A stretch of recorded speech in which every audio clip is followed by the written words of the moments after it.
esternoglandular. ¿Me han escuchado por ahí? ¿Alguna vez? ¿Que se la robaron? De la parte renal. Entonces, el sistema le va a decir, tanto el sistema nervioso autónomo como que no tenemos suficiente presión arterial y estamos ante una hemorragia, por favor, debes subir la presión arterial y al sistema yuxtaglomerular, por favor, aumenta tu reabsorción de sodio y de agua, porque me estoy quedando sin contenido intravascular. ¿Listo? La arteria carótida, un poquito más derecho. ¿Sí ven bien atrás? No. ¿Y allá en la pared tampoco?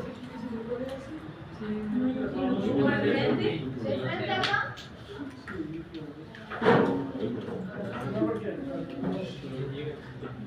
No entiendo, llega a ser cable. Del lado derecho. Y el lado izquierdo sale directamente del callado aórtico. Es una de las 3 ramas más importantes del callado aórtico. El callado aórtico al lado izquierdo, que va a tener la arteria subclavia y la carótida común. ¿Cuál? Por favor, tienen que ponerle el apellido. Ustedes no pueden decir simplemente arteria carótida común. No. En anatomía hay que ponerle el nombre y el apellido. ¿Sí? Ustedes respondieron todo súper bien en el parcial y yo les dije. Exacto.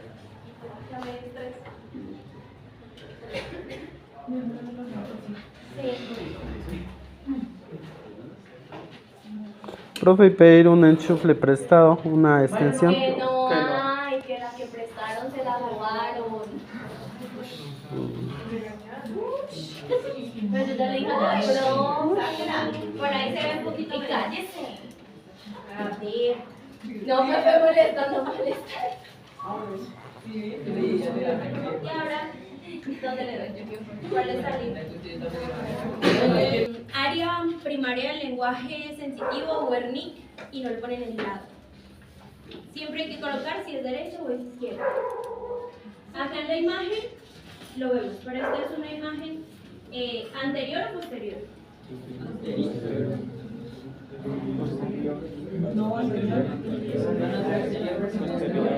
Anterior. Esta imagen. En esta imagen que vemos el corazón y la arteria aorta. Del lado derecho que vamos a tener el tronco Cefálico. común que derecho. Y acá vamos a tener la primera rama es la carótida común izquierda y la arteria subclavia izquierda. Esta imagen es posterior. ¿Esto qué es? Gracias. No. Esta es la faringe. Esta es la parte posterior de la faringe. ¿Esto qué es? La glándula tiroides. Y estas cositas chiquiticas de acá, estas pepitas, la paratiroides. La paratiroides solo se ven en imágenes posteriores, no las vamos a ver en imágenes anteriores. Importante. Miren esto miren esto que hay acá. ¿Cómo se llama este nervio? Vago. El vago. ¿Y su rama? Laringe recurrente. En el lado, ¿qué es este lado? ¿Derecho o izquierdo? Derecho. En el lado izquierdo, el laringe recurrente para entrar a la tráquea, bueno, para la tráquea no, sino al aparato fonador como tal de las cuerdas vocales, entra por dónde, o se devuelve por dónde, por la parte posterior del callado aórtico. Y el laringe recurrente del lado derecho, miren por dónde gira, por el tronco brachiocefálico. Por eso es importante que ustedes le coloquen el nombre y el apellido, porque si estamos hablando de laringe recurrente izquierdo, él hace un descenso muchísimo más largo que el laringe recurrente derecho. Además, el laringe recurrente es supremamente importante porque dentro de su recorrido sale, baja, da la vuelta y sube, atraviesa la tiroides. ¿Y qué pasa? Cuando hacemos tiroidectomías parciales o subtotales o totales, se pueden llevar el laringio recurrente y el paciente queda sin tiroides y sin voz.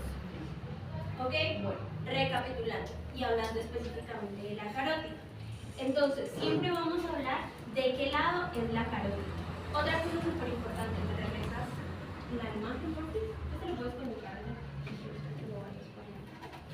Por favor, gracias. Otra cosa importante, devuélvela. Ahí. Es que acá, esta zona, le encanta a las células productoras de placas ateromatosas, o sea, las células espumosas, les encanta depositarse ahí. Entonces, cuando tenemos triglicéridos, colesterol alto, la combinación perfecta, triglicéridos altos y HDL bajo. El HDL es el colesterol de alta densidad. Esa combinación es una combinación que nosotros llamamos aterogénica. Al ser aterogénica, se va a depositar en la arteria que se le atraviese, coronarias, ilíacas, femorales. Le encantan las carótidas y le encanta el bulbo carotidio, entonces, o el seno carotidio, pues, y ahí se deposita la grasa y eso es lo que más adelante nos va a producir infartos cerebrales por desprendimiento o ulceración de las placas ateromatosas de las carótidas. Y como vamos a ver ahorita, la carótida es súper importante porque no solo le da irrigación a la cara. ¿Pasamos, por favor? Bueno. Término importante, colaterales. Cuando hablamos de arterias colaterales es la rama, la ramita, la ramita. Entonces vamos a hablar inicialmente de las ramas colaterales de la carótida externa. ¿Listo? Porque la carótida interna tiene dos divisiones importantes. Una que va a hablar la arteria oftálmica, que le va a dar toda la irrigación al ojo, y la otra que va a seguir siendo carótida interna y va a entrar directamente en el cerebro y va a dar dos ramas importantes, la cerebral media y la cerebral anterior. La principal rama que vamos a ver acá es la rama tiroidea superior. La rama tiroidea superior es esta que vemos acá. ¿Esto qué es? Carótida común, bulbo carotidio, carótida interna y carótida externa. Su primera rama se llama la tiroidea superior y vamos a tener varias ramitas importantes de la tiroidea superior. ¿Este huesito cómo se llama? Tiroides. ¿Este huesito se llama? Cricoides. ¿Y esto que está acá debajo es el cartílago? Tiroides, o pues la tiroides como tal. La primera ramita que vemos acá se llama la rama infratiroidea. No es difícil. Está abajo del hueso dioides, infratiroidea. Vamos a tener una supratiroidea, pero más adelante la vamos a ver. La ramita número 13, que va a entrar por la lámina o por el cartílago, por la lámina que se forma entre el hueso dioides y el cartílago cricoides, y es la laringe superior. Esta que está acá. ¿Listo? Esta número 12, que va bajando acá y luego se va hacia posterior, vamos a llamarla la ramita esternocleidomastoidea. Vamos a tener otra rama, que es esta rama chiquitita, que se anastomosa anteriormente. Anastomosis es la unión de vasos. En este caso vasos, pues estamos hablando de intestino. Es la unión de estructuras que tienen luz y se conectan. Esta número 14, que se llama la rama cricotiroidea, que se anastomosa en la parte anterior, o sea, la arteria cricotiroidea izquierda y derecha abrazan por delante el cartílago cricoides y una parte muy pequeñita de la glándula tiroides, la parte superior de la glándula tiroides. Vamos a tener la número 15, que es gigante, que se llama glandular anterior. Si estamos hablando que es la tiroidea superior, pues ¿a qué glándula le da irrigación? A la tiroides. Si estamos hablando de arterias es irrigación. Si estamos hablando de venas, se llama drenaje venoso. Si estamos hablando de nervios es inervación. Inervación. ¿Por qué se los aclaro? Porque es muy común que cuando estemos hablando me digan el nervio irriga o la arteria inerva. Se les confunden mucho. Pero entonces para que lo tengamos presente. Y también da varias ramitas posteriores para la glándula tiroides. Recapitulemos. Carótida común. Rama anterior, la carótida externa, rama posterior, carótida interna. La primera colateral de la carótida externa se llama la tiroidea superior, que a su vez va a tener varias colaterales. Infraioidea, ¿esta cómo se llama? Laringe superior. Esta de acá, esternocleidomastoidea, glicotiroidea, tiroidea anterior y tiroidea posterior o glandular como tal, anterior y posterior. Ella va a abrazar toda la glándula tiroides. O sea, que si mi paciente tiene cáncer de tiroides, las primeras ramas arteriales que yo debo visualizar son estas. Las clipo o hago una... se me olvidó el término. Ligadura, hago una ligadura arterial porque yo no necesito tener sangre mientras estoy haciendo una tiroidectomía. Entonces, si yo ya sé que de entrada voy a quitar toda la glándula tiroides, voy a ligar las ramas que van directamente hacia la glándula tiroides. Entonces, voy a ligar las tiroideas anteriores, las tiroideas posteriores y laterales, pero no voy a ligar directamente el tronco tiroideo. ¿Por qué? Porque es que le dejo sin sangre al hueso ioides, dejo sin sangre a qué más, a la laringe, y dejo sin sangre a una parte que le da irrigación al esternocleidomastoideo. Entonces me voy directamente a las arterias glandulares propias. ¿Y qué hago? Las ligo y luego pues me dedico a hacer una tiroidectomía, que es una de las cirugías más difíciles, porque todo es pequeñito, todo sangra y usted toca algo y todo es supremamente friable, es muy blandito.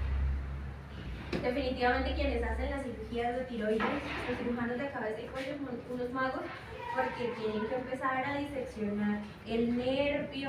Muchas veces dejan porciones, cuando hacen tiroidectomías parciales, dejan porciones de la tiroides para preservar la paratiroides. Porque sin paratiroides, pues tenemos procesos de osteoporosis temprana. De la paratiroides es la que se encarga de todo el metabolismo del cáncer. Señor. Como una persona le realizan una extirpación de la tiroides, sí o sí Tiroidectomía. sí o sí le tienen que dejar alguna porción para la paratiroides, o pueden haber excepciones en la que... Cuando es una tiroidectomía radical más vaciamiento ganglionar, te suplementan con calcio por la vena. Con calcitriol y hay que hacer otras cosas. Pasamos por favor. Allá. La que sigue es la arteria lingual. ¿Eso es una colateral de qué arteria? ¿De las carótidas o de la carótida externa? Acá ya no se llama las carótidas, se llama carótida externa. Porque si tú hablas de carótidas, estás incluyendo la carótida interna. Bueno, la arteria lingual tiene varias colaterales. Entonces, me regreso. ¿Esta cómo se llama? La tiroidea superior. ¿Esta es la tiroidea superior? Vamos a hablar de la arteria lingual. La arteria lingual va a tener un ramo suprayoideo que va para el hueso ioides. Mírenlo acá. El hueso ioides. Arteria infrayoidea, arteria suprayoidea, se anastomosan y le van a dar irrigación al hueso ioides. Vamos a tener otra colateral que vamos a llamar las linguales profundas, las linguales dorsales de la lengua, y vamos a tener también una que se llama sublingual o que le da irrigación a todo el piso de la lengua. Entonces, esta que vemos señalada acá como número 5 es la lingual profunda. Si ustedes se fijan, va desde posterior hacia un recorrido lateral y se mete o se incluye dentro de las partes profundas de la lengua. Este ramito, que es el ramito suprayoideo, este ramo, que es el ramo sublingual, le va a dar irrigación a todo el piso de la lengua. Y aparte de eso, pues vamos a tener la dorsal de la lengua que se va a ir por toda la cara dorsal. Paréntesis. Las perforaciones son muy bonitas, son estéticas y pues dependiendo si eres budista, hinduista o en lo que creas, tiene un significado propio de tu religión, ¿sí? Pues las perforaciones en la lengua, siento que es algo que nadie se debería hacer. Uno, miren el montón de irrigación que tenemos. O sea que si hay una infección en la lengua, va a pasar directo al bulbo carótido y de ahí viaja al cerebro. Dos, ¿cuántos músculos tiene la lengua? Y cada músculo hace un movimiento en específico y tiene una función específica. Aparte, hablando de lo músculo motor y de lo músculo sensitivo, cuando me lo dibujen van a entender. La lengua ocupa una porción exageradamente grande desde el punto de vista sensitivo en el cerebro, por una sencilla razón, porque vamos a percibir sabores diferentes. Aparte, el aparato fonador no es el mismo sin los movimientos propios de la lengua, así que el que tenga perforaciones en la lengua o se la vaya a hacer, se va a dar cuenta que los días son así, porque no tienen cómo pronunciar la L. ¿Qué otra letra usa la lengua? La T. Es más, la M o la N, a pesar de que, bueno, la N sí usa la lengua y la M es muy labial. Sin los dientes completos y sin la función de la lengua, el aire se sale, por eso no pueden pronunciar bien. Entonces, yo no estoy en contra ni de las perforaciones ni de los tatuajes. Uno, porque yo hago perforaciones, y dos, porque mi esposo tatúa. Entonces, pero a mí me piden perforaciones de lengua y las sé hacer, y obviamente pues conozco la anatomía y sé por dónde va a pasar la aguja, pero no las hago. Por ética, no las hago. Entonces, piénsenlo cuando se quieran perforar la lengua. Además, el foco infeccioso que tiene la lengua, o sea, ustedes imagínense que se van a besar con alguien que se acabó de perforar la lengua. Tanto para la persona que se va a besar como para la que tiene la perforación recién hecha. Tu sistema inmunológico está peleando con la perforación que te acabas de hacer. Si te hiciste un buen sitio, si la joya estaba esterilizada, ahora van a pelear con las bacterias de la boca de otra persona. En fin, no se perfora la lengua. Sigamos. Espera, regresemos.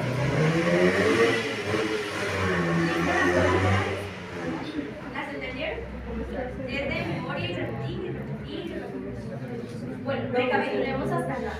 Señor, y, o sea, tú dices como lo de, como de los digamos como las contraindicaciones de perforarse la lengua. Pero ¿por qué hay gente que parte la lengua y puede la hacer lengua bien? bífida. Es que tú tienes músculos de la lengua de cada lado. Por eso es que cuando se hace o se divide la lengua, cada porción de la lengua genera un movimiento. Digamos que si cicatriza bien no hay lío, pero más adelante muy posiblemente va a tener complicaciones. Desde el punto de vista de la fonación. Más adelante. Pero digamos que la división te cortan la lengua de sutura. Sí, o sea, eso no queda abierto, a diferencia de la perforación que queda ahí abierta, a esperar a ver cuando se cicatriza. Pero ninguna de las dos cosas da salida. Cualquier tipo de modificación corporal me parece chévere, ¿verdad? Bueno, la siguiente rama se llama la rama facial. Un favor, en el grupo van a hacer, antes de que se me olvide, dibujos de los planos anatómicos, dibujo de plano sagital, coronal, transversal, oblicuo. Van a hacer un dibujo de 4 articulaciones. Y de carótida van a dibujar donde se ve la carótida común con sus 2 ramitas y van a dibujar, que lo les dejo a libre elección del que quieran, una colateral de la carótida externa. ¿Listo? Bueno, volvamos. La rama facial. La rama facial es la tercera colateral anterior de la carótida externa. Vamos a tener, señor. ¿Qué lado queda, profe? Señor. Anterior. Porque el resto son posterior. ¿Y la última? Colateral de la carótida externa. Bueno, la facial tiene un recorrido posterior por el ángulo mandibular y va a viajar pegadito al ángulo mandibular y luego va a salir para formar varias ramas arteriales importantes. Entonces, vamos a tener una que se va a llamar la palatina ascendente. ¿Para dónde va? Se llama palatina ascendente. Unos ramos tonsilares. ¿Qué son las tonsilas? No solo las amiritales. Cualquier tipo de linfático. ¿Sí?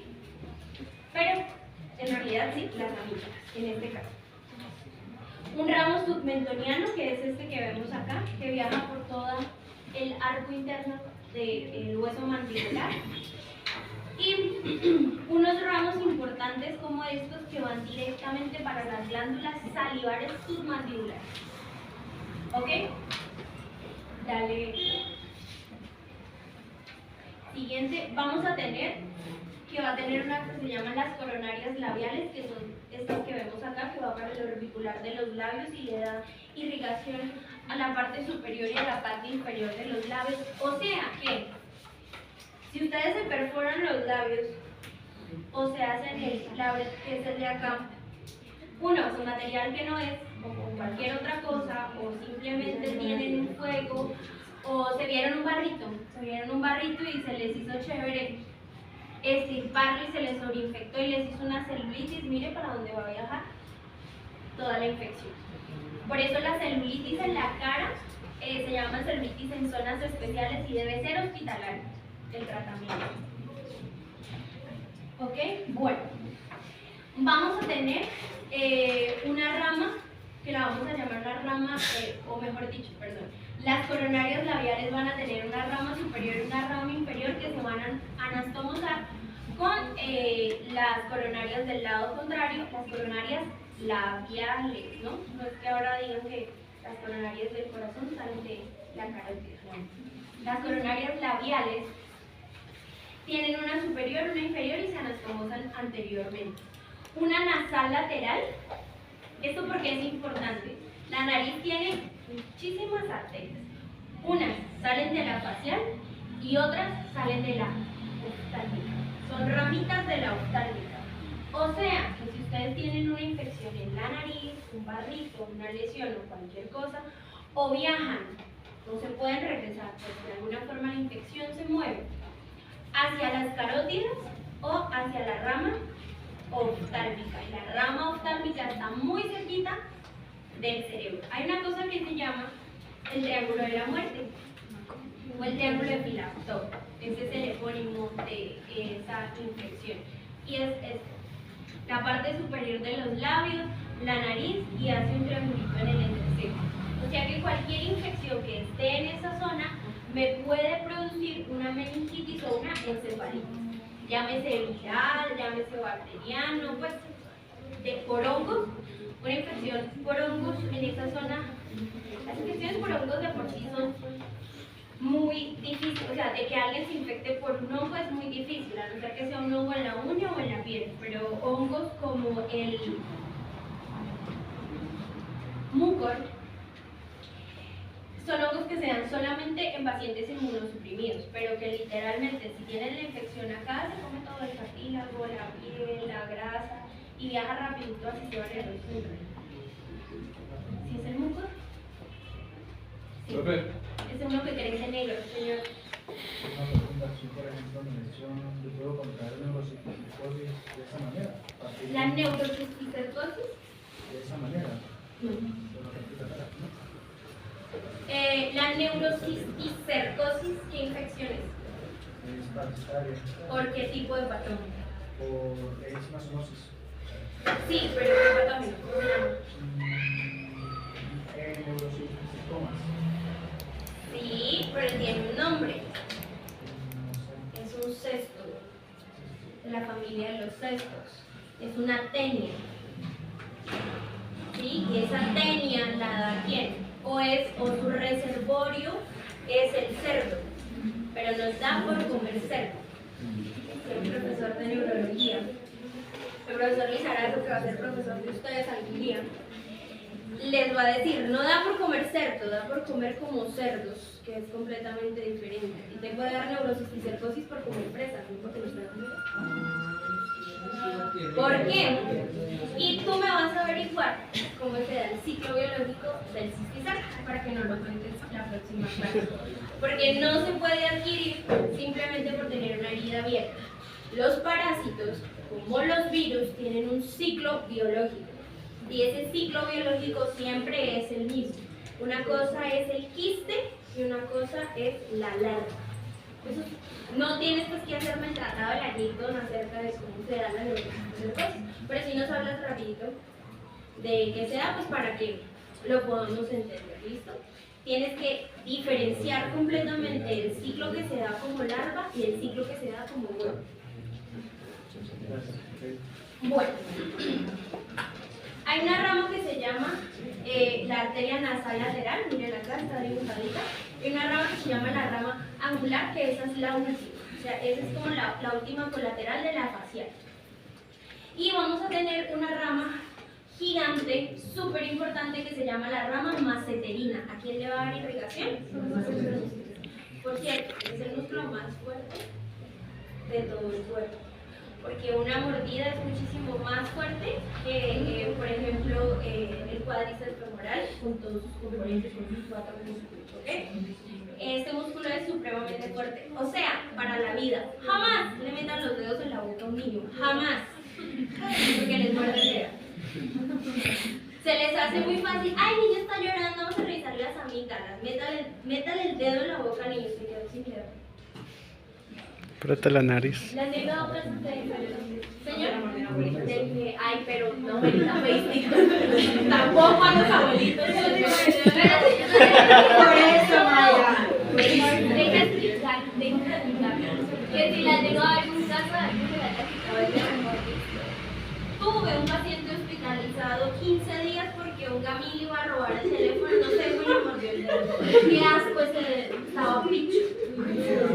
Es mucho más difícil tratar la mordedura de un humano que tratar la mordedura de un perro. La boca de los humanos es. Así que piénsalo cuando se dan los besos de 3 en las discotecas. Hay dos dedos, hay dos teatros por allá, mírale.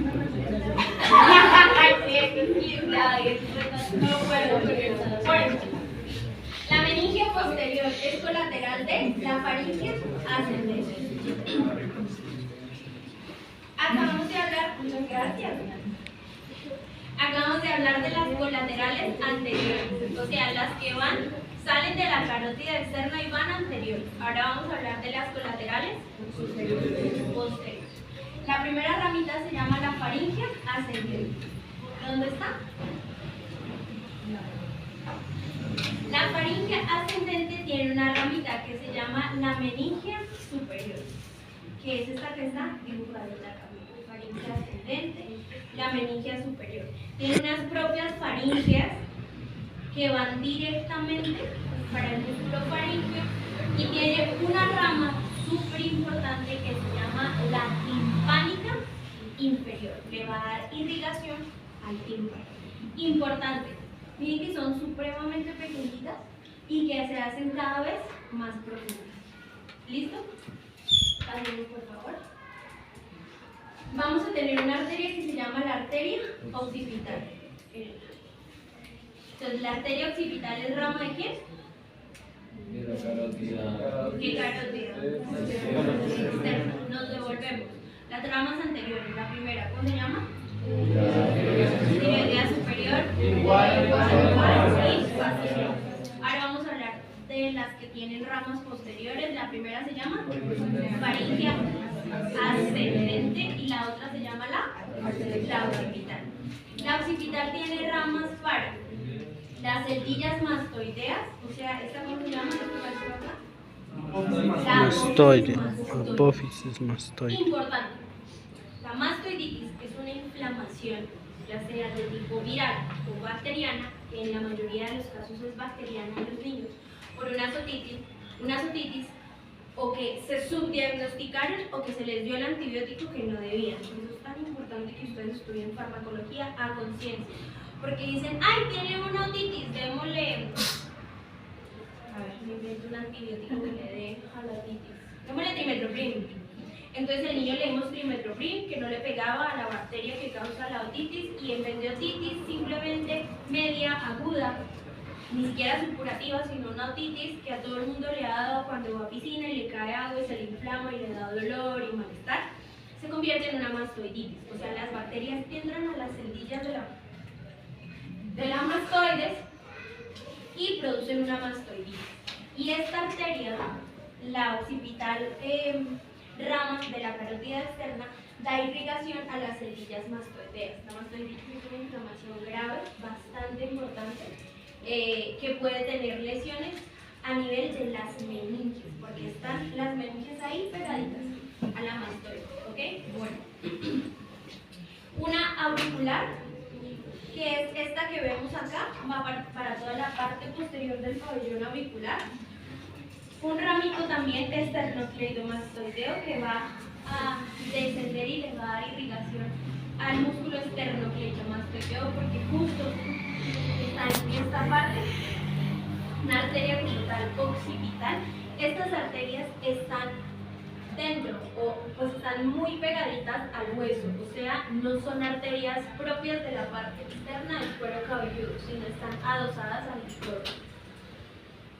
Y una descendente que van a ir para los músculos propios de la región posterior del cuello. Pasamos, por favor. ¿Claro hasta acá? ¿Sí? Bueno. ¿Qué arteria es esta?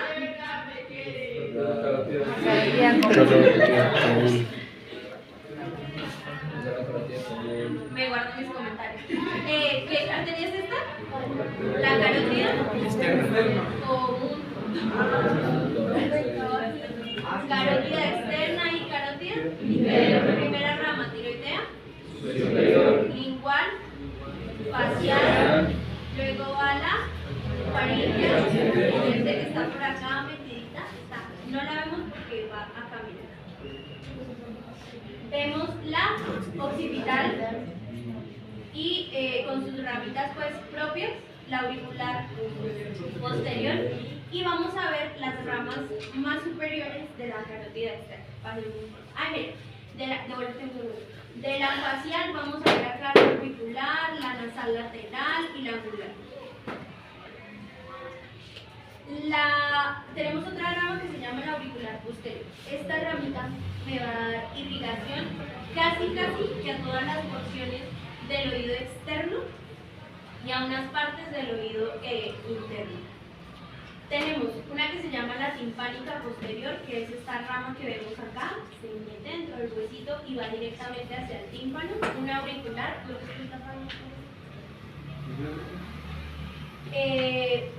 una timpánica posterior, una auricular que va directamente hacia el pabellón auricular, una occipital, y vemos una ramita súper interesante que es la rama parotídea.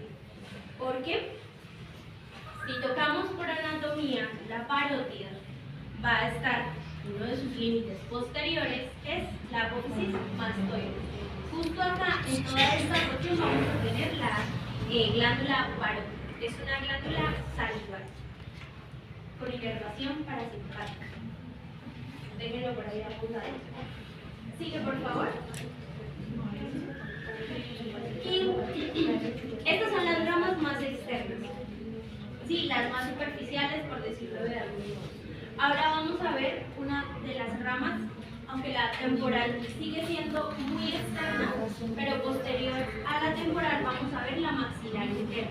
La única forma de ver la maxilar interna es haciendo una disección amplia de todo el maxilar y viéndolo en un corte sagital, muy lateral, porque está muy pegadita al hueso. Sigue, por favor.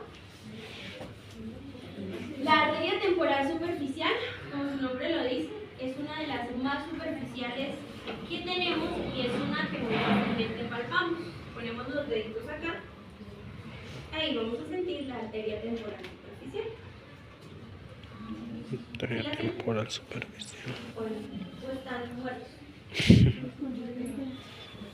La arteria temporal superficial es una arteria que le encanta a una cosa que se llama arteritis temporal. Y es que se inflama por dentro la luz de la arteria y produce dolores de cabeza por inflamación de la misma arteria. Es una enfermedad autoinmune, o sea, tu cuerpo mismo creó anticuerpos que van y atacan la temporal superficial. Bueno, va a tener unos ramos como tal, unos ramos parotídeos, que son estos que vemos acá. Toda esta es la temporal superficial. Entonces, en la parte más inferior va a tener unos ramos parotídeos. Vamos a tener un ramo que va directamente para toda el área transversal de la cara. Vamos a tener unas auriculares posteriores. Un ramo cigomático, miren que sigue prácticamente la misma línea del hueso cigomático. Una temporal profunda posterior, que es esta que vemos acá, una frontal que se va a ir para esta zona y un ramo parietal que al final se va a anastomosar en la parte superior de la cabeza. Mire, por favor. Mira, devuelven un segundo. Esta es la que palpamos cuando nos tocamos, la temporal superficial. Acuérdense, hay una enfermedad que ataca solo esa arteria, te gusta esa arteria. Temporal Entonces, esos dolores superficial. de cabeza, constantes, continuos, en esta zona puede ser una arteritis de las arterias temporales. La maxilar interna. Bueno. La maxilar interna es una arteria que tiene muchas ramitas, muy pequeñitas, unas con otras. Ahí. Ok. Vamos a tener unos ramos superiores, unos ramos inferiores, unos ramos infraorbitarios.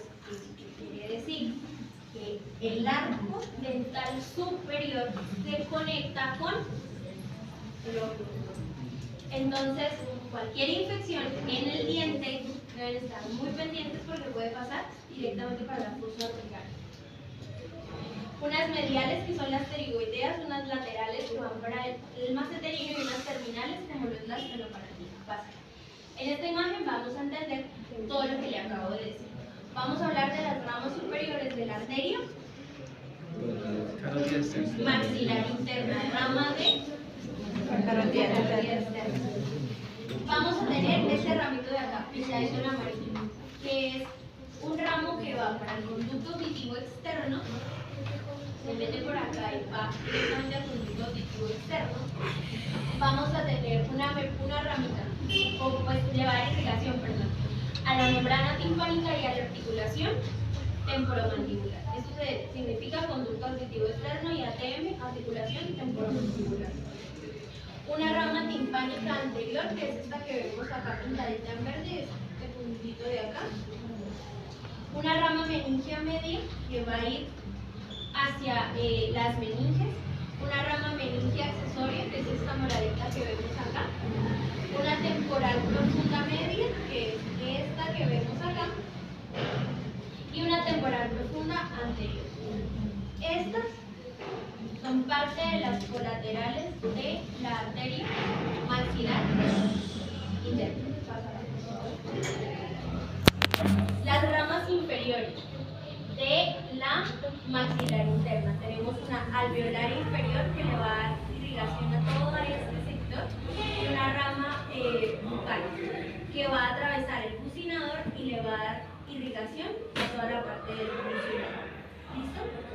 Entonces, sus dientes están conectados con las ramas alveolares, con las dentarias inferiores, que son colaterales de la maxilar interna.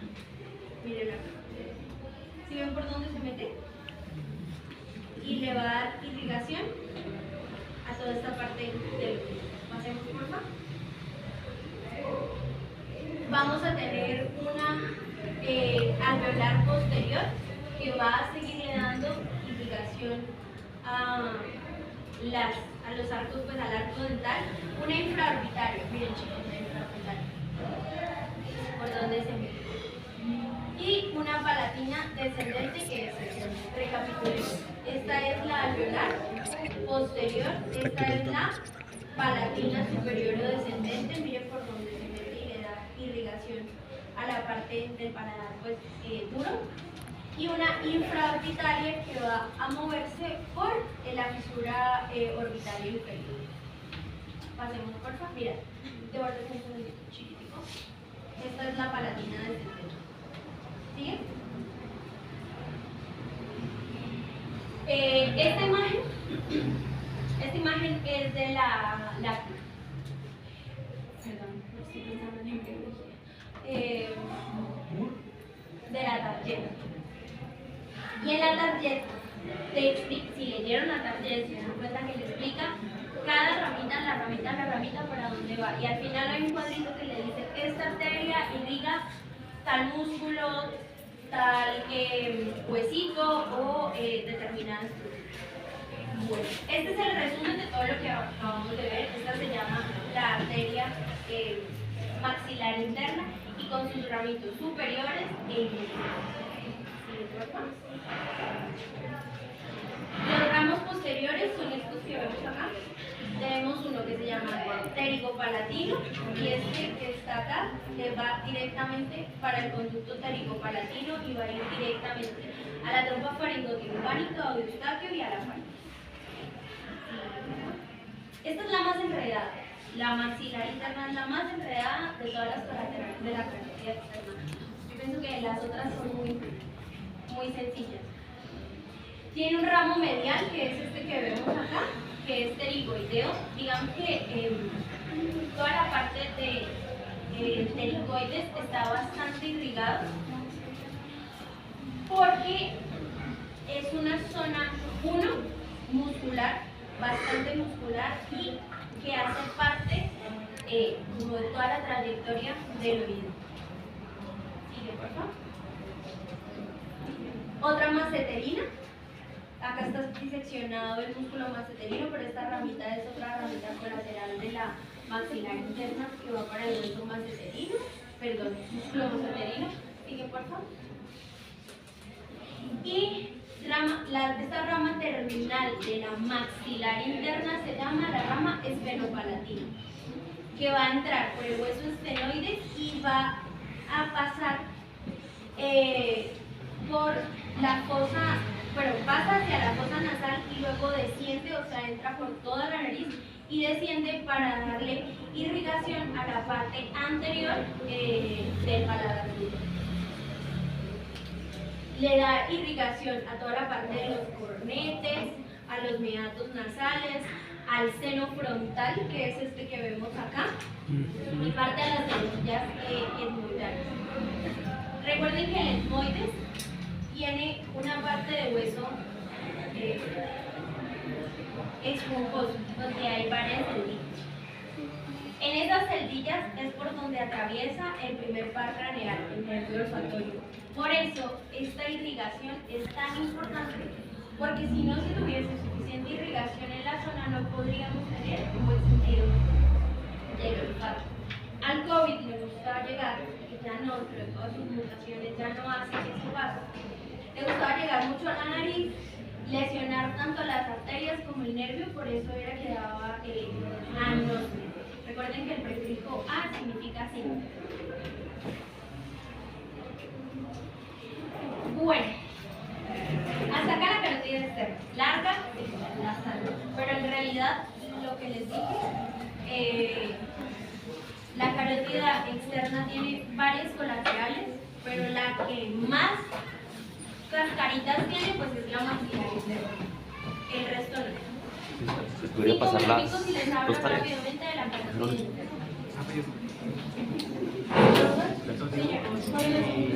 Ah, no. La que dieron al principio. Ah, ese lo mandaron por el grupo. Claro. Ah, no, pero esto no lo mandaron porque es como un programa. Bueno, esa es la de los dibujos y la otra es la de la misma.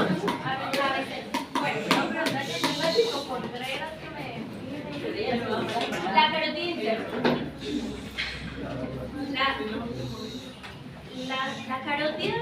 La carótida común es una arteria supremamente importante porque le da irrigación a la cara y al cerebro. Sin restarle importancia a la carótida externa, pues vamos a prestarle especial atención a la carótida interna. Porque la carótida interna me va a dar irrigación al ojo, si un ojo puedo vivir.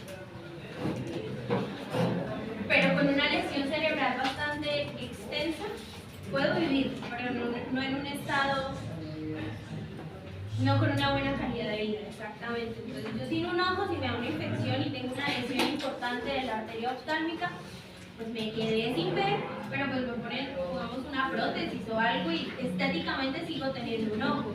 Pero si tengo una lesión importante del lóbulo frontal, temporal y parietal, pues me estoy en una cama postrado viviendo de los tubos o de las alimentaciones por parte parietal o gastrostomía o traqueotomía, de lo que sea. Entonces, por eso es que es tan importante todo lo que vamos a ver ahorita sobre la carótida interna. La carótida interna es fácil porque sus colaterales, la rama oftálmica tiene muchos colaterales, pero a nivel cerebral es muy fácil. Y acabamos de hablar del polígono de Willis. ¿Recuerdan que se los hablaba en las clases anteriores? Bueno, me gusta mucho el polígono de Willis y me van a dibujar el polígono de Willis. ¿Listo? Con diferentes colorcitos, por favor.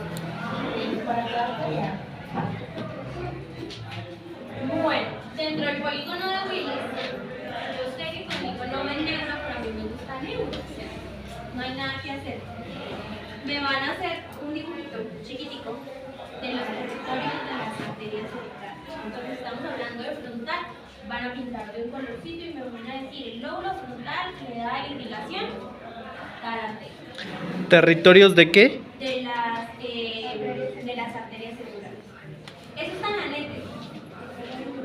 La nete lo tiene dibujado por color. Entonces te dicen arteria cerebral anterior y te pintan de un color. Arteria cerebral media y te pintan de un color. El lóbulo frontal y si empiezan a hacer los dibujos Arterias cerebrales. Territorios de las arterias cerebrales. Solo les voy a dejar esos dos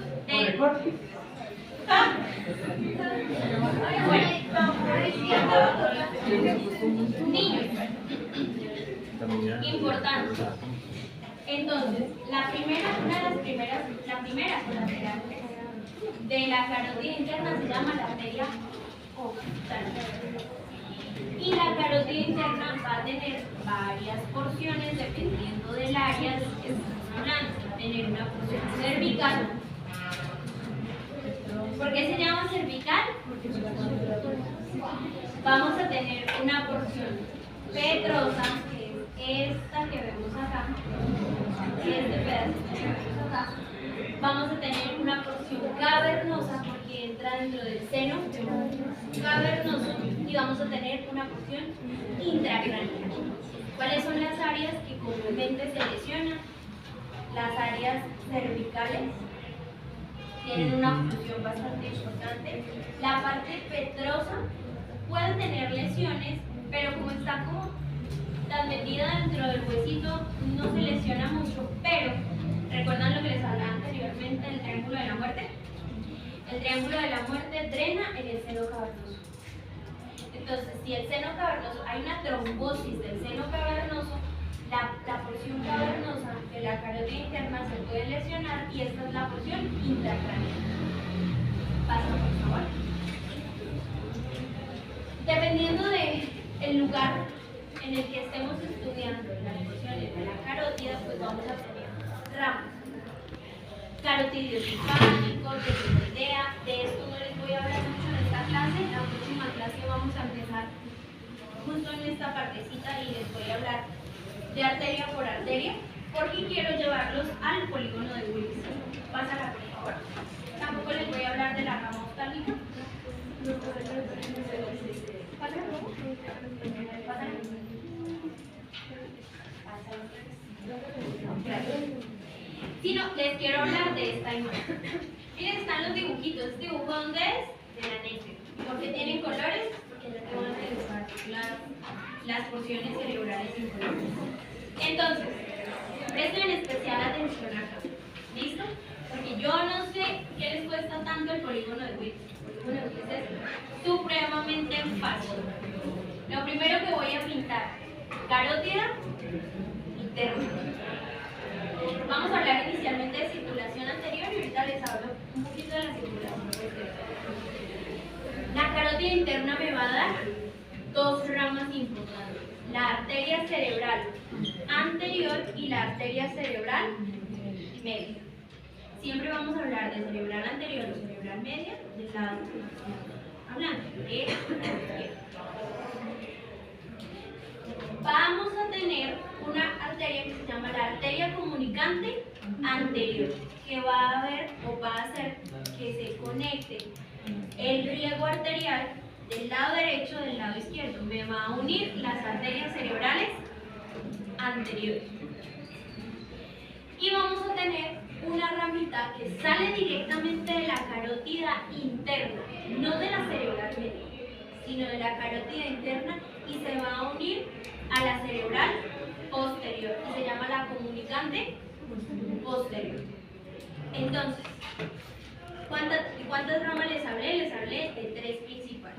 La cerebral anterior, la cerebral media, la comunicante anterior, que comunica las dos cerebrales anteriores, y la comunicante posterior, que es rama de la carótida interna y comunica la cerebral posterior.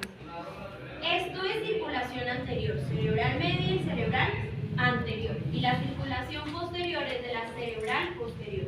La cerebral posterior, ¿de dónde sale? Dos arterias vertebrales se fusionan y forman la basilar. La basilar en su recorrido da múltiples arterias para el puente, para el bulbo y para el cerebelo. Pero una de las más grandes, sobre la terminal, se llama la arteria cerebral posterior. Este es el famoso polígono de Willis. Si ustedes en el polígono de Willis solo me dibujan las cerebrales anteriores, medias y posteriores, no tiene ningún sentido. Porque para que se llame polígono deben estar las comunicaciones. ¿Listo? Señor. Eso depende del área cerebral. No, porque entonces nos tocaría hablar de cada una de las ramas de la célula, que B1, B2, B3, B4. Bueno, importante que este dibujito esté dentro de sus archivos. ¿Por qué? Le va a servir para mí y va a servir para cuando esté viendo el libro. Chicos,